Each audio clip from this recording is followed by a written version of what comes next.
Hello everybody, my name is Jarah Miller and I will be introducing food and agriculture in this module. For starters, agriculture is the cultivation of food and goods through farming, which produces the vast majority of our food supply today. But before we had modernized technology to help us do the heavy lifting of cultivating, we had to hunt and gather for our food and for our crops. But due to the events after the Ice Age, there was an emergence of agriculture and it spiked tremendously. The effects of the Ice Age brought about extreme warm temperatures, thus creating climate change, which drove us to cultivation. So due to warmer temperature because of the Ice Age, there were longer growing seasons. So over 100,000 years ago, we began to plant the grains that we acquired from the nomadic period, along with domesticating the plants and the animals. And by establishing this, families and larger groups were able to build communities. And as time progressed, those small communities that were in small plots of land and settlements, it became towns. Because of the increase in population, they became cities. So humans began to develop more intellectually. We started thinking about what certain inventions could be made to take the heavy lifting, so to speak, off of the farmers, because the Ice Age created the cultivation and the cultivation sparked farming due to domesticating plants and animals.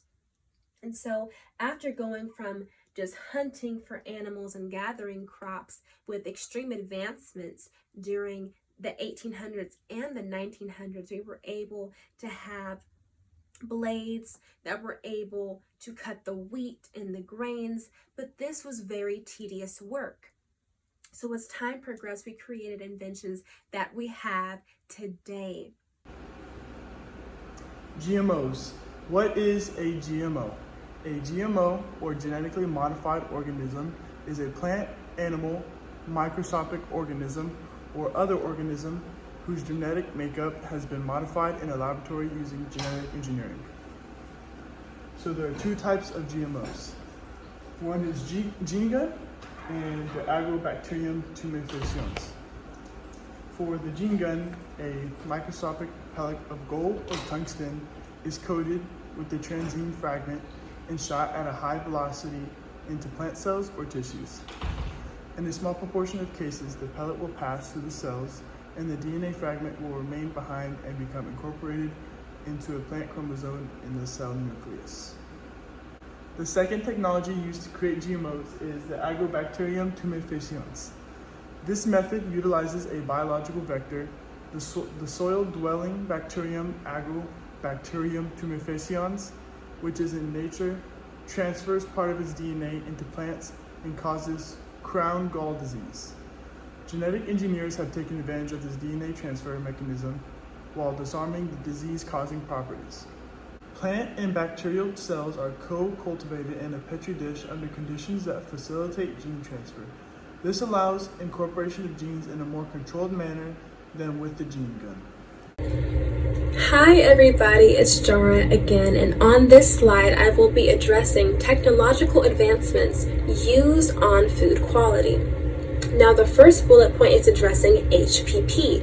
HPP is high pressure processing, and all this is doing is it is allowing us to get rid of any bacteria that is creating a foodborne disease or that would create a spoilage in our food, allowing it to rot. And the great thing about this process is it allows for the nutrients to remain in the food that we love to ingest on a day-to-day basis, as well as its sensory quality. Now next, as you see above me, is the EIS. Now the EIS is the electrical impedance spectroscopy. And this is simply used in the food industry to scope, and that keyword just simply means to investigate and to look deeper into. So all this technological machine is doing is detecting and identifying as well as counting and monitoring the bacterial contents. And in doing that and counting the bacteria, it is counting all the harmless microorganisms, which is good for our body, as well as the dangerous pathogens that can severely endanger us. Now next is ultrasound. Now ultrasound can be used to for inactivation of microorganisms and their enzymes. Now, normally we hear microorganisms and enzymes, especially if you love to eat yogurt. I know I am a yogurt lover, and there's probiotics and microorganisms. There's certain bacteria in our body that we do need, and so it allows for that to be there. And in doing this, it preserves the food. It develops a various effective and reliable food processing application. Now, next is low water activity food, LWAF, which determines the ability of the microorganisms to grow. So micro is small, so we're looking at small organisms that need to grow in order to help us to digest. Now, microbes provides a needed bacteria that we need, again, in our everyday life, but also for the functioning and the vitality of our body and our life to prolong it. And they help with digestion. For example, probiotics in yogurt, you find some good bacteria that is needed, that is not harmful towards the body, but actually productive. And next, we have vacuum frying. If you love fried food as much as I do, you are somewhat familiar with this term. It just simply allows the food to fry at a reduced temperature and retains much of its moisture and its taste. So we don't lose anything when we fry, whether it's fish or chicken or any other meat that you like. But that concludes my slide. In these slides, we'll be talking about the process to create hormones for use in animal products. Natural and synthetic hormones play an important role in animal products like beef and milk. Bovine somatotropin, or BST, is a naturally occurring protein hormone produced in the pituitary gland in animals, including humans, and is essential for natural growth, development, and health maintenance. Scientists attempted to increase milk production during World War II, but it wasn't until the 1980s where it became possible to mass produce the hormone using biotechnology. Cows are injected with BST had a great increase in milk production, which would ultimately alleviate shortages. In 1993, the FDA approved a BST brand called Pulselect, which made the hormone more accessible and approved it for over-the-counter use for cows. An important term to know is exogenous, which is the synthetic version of hormone. Starting in the 1950s, the FDA has approved a number of steroid hormone drugs for use in beef, cattle, and sheep, including natural estrogen, progesterone, and testosterone, and their synthetic versions. These hormones increase growth rate, feed efficiency, and protein deposition. The delivery of these hormones does differ from BST. A small pellet is implanted in the animal's ear. The pellet then, over time, secretes the hormones into the bloodstream. This method is only FDA approved in use for cows and sheep being raised for their beef. To ensure the pellet does not enter the food supplies during the slaughter process, the ear with the implant is cut off and disposed of. These approved hormones are only a few examples of methods used to increase the amount of meat or dairy sold per animal. The technology has been able to prevent food shortages around the world. The benefits of food technology. We have 3 benefits: food preservation, food safety, and availability and convenience. The first benefit of food technology is we are now able to preserve food for much longer than we used to be. So now we are able to preserve, for example, I'll say apples. We can harvest apples right now and not sell them till a year from now because we're able to put them in refrigeration storages. Preserves the integrity of the apple for up to. The second benefit of food technology is food safety. So now as a society, we are able to use by dates or sell by dates or best by dates to ensure that the food that we eat is safe. Also, food processing operations like pasteurization of milk, canning or freeze drying fruits and vegetables will make food a lot more safer as a community. The third benefits of food technology is availability and convenience. So availability and convenience is very great for us as a society because we are now able to get food or something that's from Italy and preserve it or make sure it doesn't spoil and take it all the way to the US and be able to eat it and keep it in our household for up to a week to months, depending on exactly what it is. It also makes everything a lot more convenient. You know, you can go to the grocery store, find something quick to eat, like for example, chips or heated foods that are already prepackaged, or items like those. Hi, my name is Oliver Krauss. I am presenting harms of food technology. So, unhealthy convenient foods are preserved and processed foods that are typically the most convenient type of food for available for lower class people. This creates a huge negative impact on the health of impoverished people, which leads to health issues that are typically unaffordable.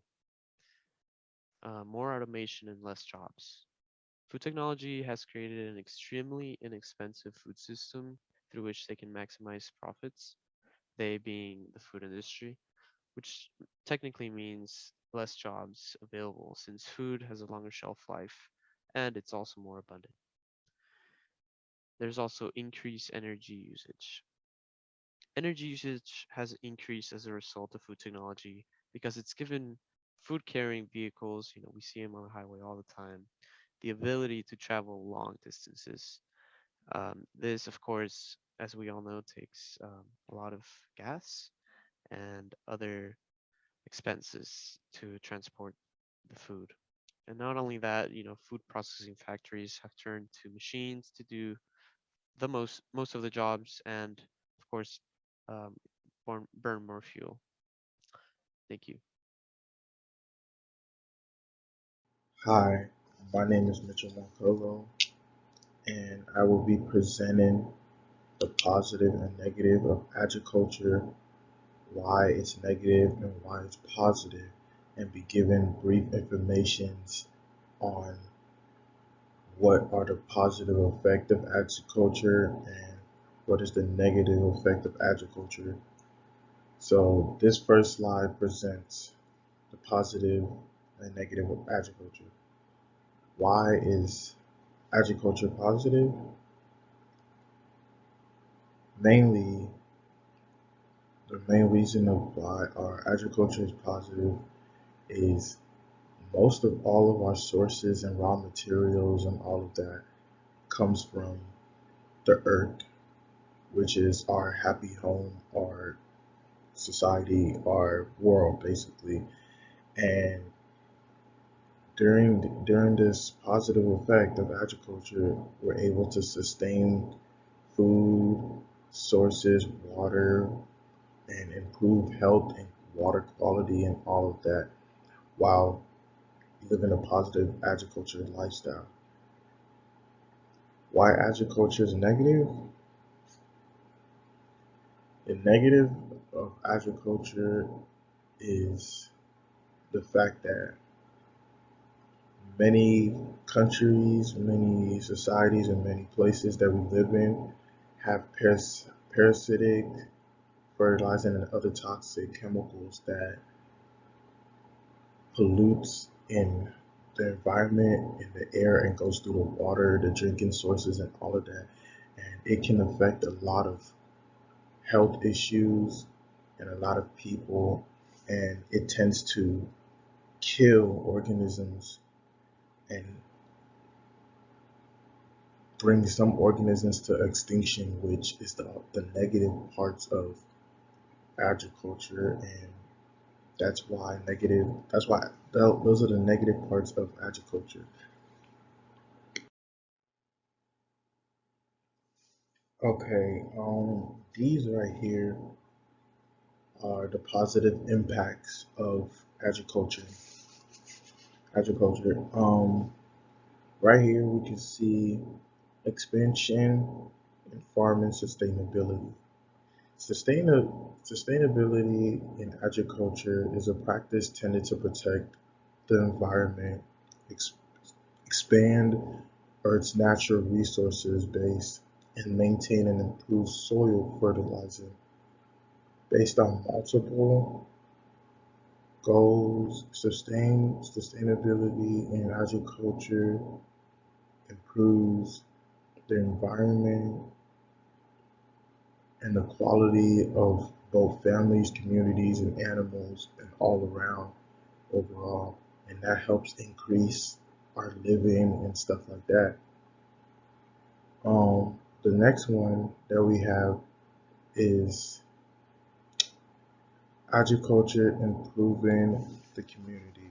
Community agriculture can help the environment foster connections politically, um, and it really gathers young youth such as us from college, high schools that want to help our community grow and prosper during the agriculture times we are in right now. And it also helps decrease um, storm waters, runoffs, air pollution, and increase biodiversity and species of habitats. The next bullet I want to talk about is the source of raw material. Um, as I mentioned earlier, like our earth is literally our source of food, and the environments and animals that we all feed off of is what makes us humans strive and prosper throughout the future. So agriculture, minerals, and water sources, including plants, animals, marine uses like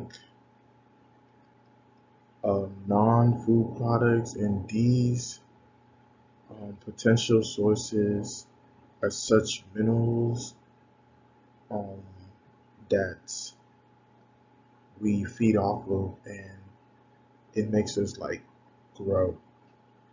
Um, the next one I like to talk about is improvement of health, as since we have raw material, we're able to find other materials such as vaccines and all of things that help us prevent us from dying off and being extinct, and gives us more abilities to be able to